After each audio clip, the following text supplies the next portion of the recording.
न्याय दो, न्याय दो, न्याय दो। रेपिस्टों को फांसी दो, फांसी दो, फांसी दो। रेपिस्टों को फांसी दो, फांसी दो, फांसी दो। बोलना चाहती हल्ला बोल, हल्ला बोल, हल्ला बोल। बोलना चाहती हल्ला बोल, हल्ला बोल, हल्ला बोल। बदली पुलिस पर चोर सपोर्ट, हल्ला बोल, हल्ला बोल। मोदी चाकरी खोल दे पोल, हल्ला बोल, हल्ला बोल। मैं भी बोलूं तू भी बोल, हल्ला बोल, हल्ला बोल। ऊंचा ऊंचा ऊंचा ऊंचा ऊंचा बोल, हल्ला बोल, हल्ला बोल, हल्ला बोल, हल्ला बोल। साबिया हम शर्मिंदा है, तेरे कातिल जिंदा है। साबिया हम शर्मिंदा है, तेरे कातिल जिंदा है। आजादी फुल्ला वाली, आजादी फुल्ला वाली, आजादी फुल्ला वाली, आजादी वाली, आजादी वाली, आजादी। चला उसके खिलाफ फेयर इन्वेस्टिगेशन। जब तुम्हारे यहाँ किसी के घर में फ्रिज में रखा हुआ गोश्त का पता चल जाता है लोल कि वो गोश्त तुम्हारे माँ का है या तुम्हारा भाई का है, तो तुम क्यों नहीं इन्वेस्टिगेट कर सकते हो कि इस देश में एक दिल्ली से चंद 10 किलोमीटर दूर में, इस देश की राजधानी, इस देश की छाती से 10 किलोमीटर दूर में एक लड़की के साथ इस तरह का दुष्व्यवहार होता है और तुम पता नहीं कर सकते कि उसके जज को किस बर्बरता, क्रूरता और निर्ममता के साथ राबिया सैफी की साथ दरिंदगी की गई, उसका कत्ल किया गया। पूरा देश इस वक्त शर्मसार है। 26 अगस्त की रात जिस दिन राबिया सैफी के साथ दरिंदगी होती है और उस वक्त से लेकर अब तक देश सोया हुआ है। लेकिन अभी हमारे पीछे आप तस्वीर देख सकते हैं कि जेएनयू जहाँ से सबसे पहले हर मुद्दे पर आवाज उठती है, आज फिर राबिया सैफी के लिए एक बार वहाँ से आवाज उठी। मुस्लिम इस देश का सिस्टम है, क्योंकि अगर घर का, अगर बाप माँ का नजर अगर अपने बाल बच्चों पे रहे तो बाल बच्चा बिगड़ने से बचता है, वो पैसे चोरी करने से बचता है, माँ बाप को देख के थोड़ा डरता है। लेकिन आज हमारे देश में जो भी साहिब मसनद है वो उन लोगों को ही पनाह दे रहे हैं, उन लोगों को तिरंगा पहना रहे हैं जो लोग इस तरह के रेप कल्चर में, इस तरह के जेनोसाइड में, इस तरह के अटैक में, इस तरह के हीनियस क्राइम में इन्वॉल्व होते हैं। उनको तिरंगा फहरा के बेल के टाइम में गाड़ी में बिठा के लाते हैं। इसीलिए आज दोषी केवल वो नहीं है, केवल वो दोषी नहीं है जो उनके साथ क्या दुष्व्यवहार किया, केवल वो नहीं है जो उसको गाड़ी में बिठा के ले गया। और हम तो ये सरकार से मांग करते हैं, अरे हमें नहीं पता उसका जाति क्या है, हम नहीं जानते उसका धर्म क्या है, हम नहीं जानते उसका मजहब क्या है, हम ये जानते हैं कोई इंसान ही नहीं है तो उसका मजहब और जाति से हमें क्या लेना देना, हम उसका इंसान ही नहीं समझते। वो इंसान कैसे हो सकता है जो इस तरह का दरिंदगी वाला बिहेव करता हो। हम तो ये मांग कर रहे हैं कि चाहे वो निजामुद्दीन हो, चाहे वो अली हो, चाहे वो हुसैन हो, चाहे वो राम हो, चाहे वो कोई सरदार हो, चाहे वो कोई क्रिश्चियन हो, चाहे कोई बुद्ध से हो, अरे है तो वो शैतान ना।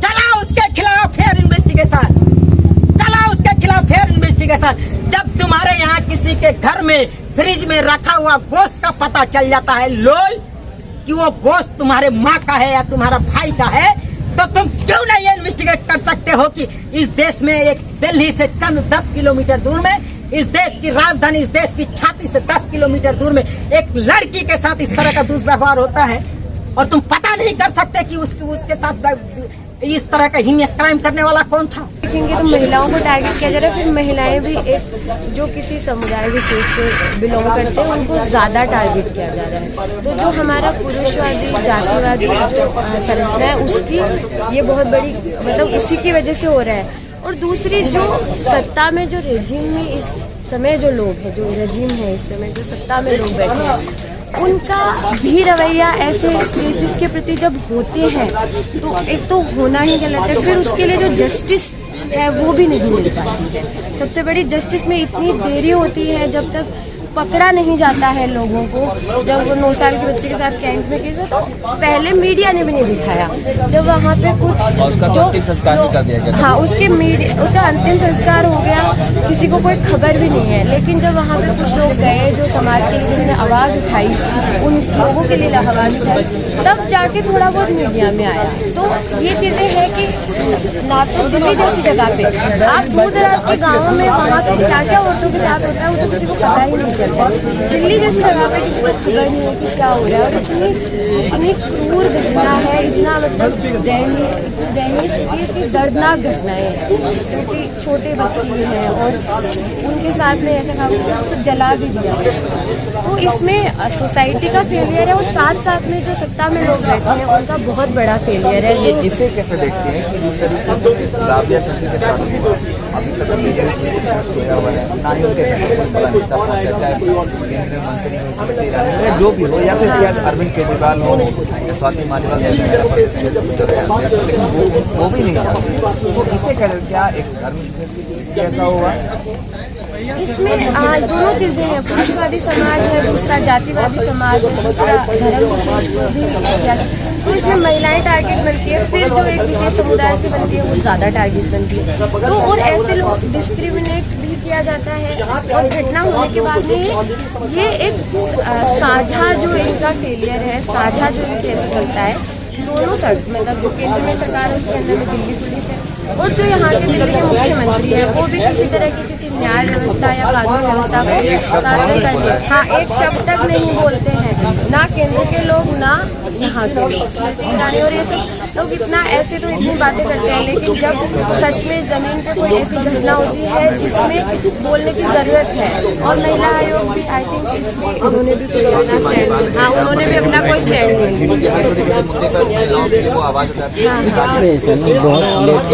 बहुत लाइट। तो ये एक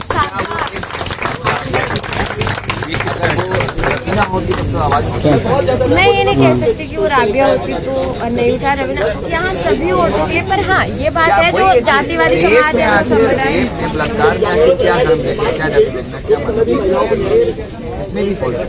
है, पॉलिटिक्स क्या एक जो सोच सबसे बड़ी वो है, दूसरा इनका जो सरकार का वैसे भी इनका जो प्रशासन का जो तरीका है वो पूरा फेलियर है। हम किसानों के आंदोलन में देख चुके हैं, ऐसी घटनाएं एक, और इस तरह के जो अपराध है महिलाओं के प्रति वो इतने ज़्यादा हो रहे हैं, ऊपर से होने के बाद में भी उसमें कोई, पहले ही रोकना ज़रूरी है, और होने के बाद में भी उसमें कोई कार्रवाई नहीं हो रही है, कोई त्वरित कार्रवाई नहीं हो रही। मोदी जी ने जब अपनी कैबिनेट में 11 महिला मंत्री बनाए तो उन्होंने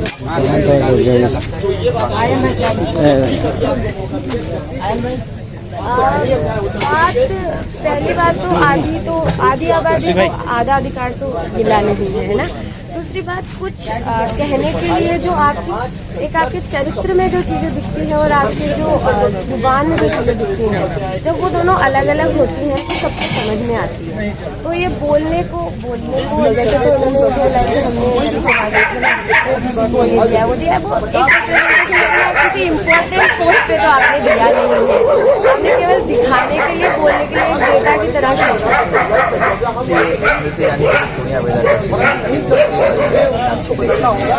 ये मामला एक महीने में होता है, लेकिन ना तो जाती है मिलती है, पुलिस करती है, ना जाती है ना मिलती है, ना पुलिस की तरफ से कोई कार्रवाई हो रही है, कोई तरह का पूरा ये साझा इनकी असफलता है, साझा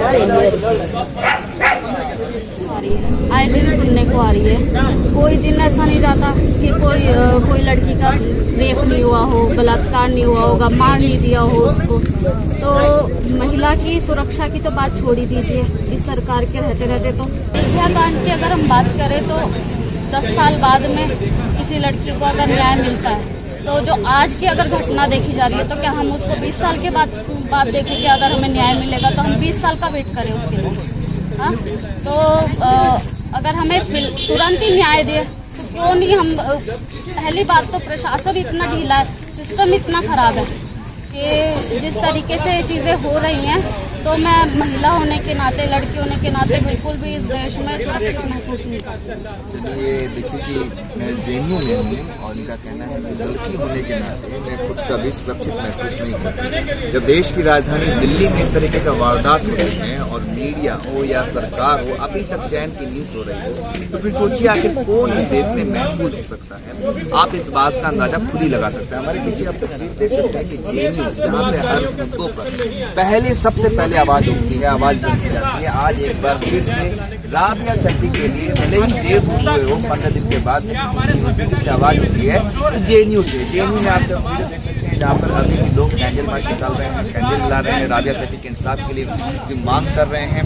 और जो सरकार अभी तक गूंगी बैठी सरकार सो रही है, मामले को 15 दिन हो चुका है, लेकिन अभी तक कोई भी प्रतिनिधि, चाहे केंद्र सरकार का हो या दिल्ली सरकार का हो, राबिया सैफी के घर पे नहीं गया है और ना ही किसी तरह की सीबीआई जांच की बात की गई है। तो आप इस जो अभी JNU में इसको लेकर गुस्सा है, छात्रों में आक्रोश है, खास करके लड़कियों की अगर बात करें तो उनमें भी एक अलग प्रकार का गुस्सा नजर आ रहा है कि वो जो है आखिर 15 दिन के बाद क्यों ये मामला इस मुद्दे ने। मैं मोहम्मद अफजल आलम, राजनीति के लिए JNU से, धन्यवाद।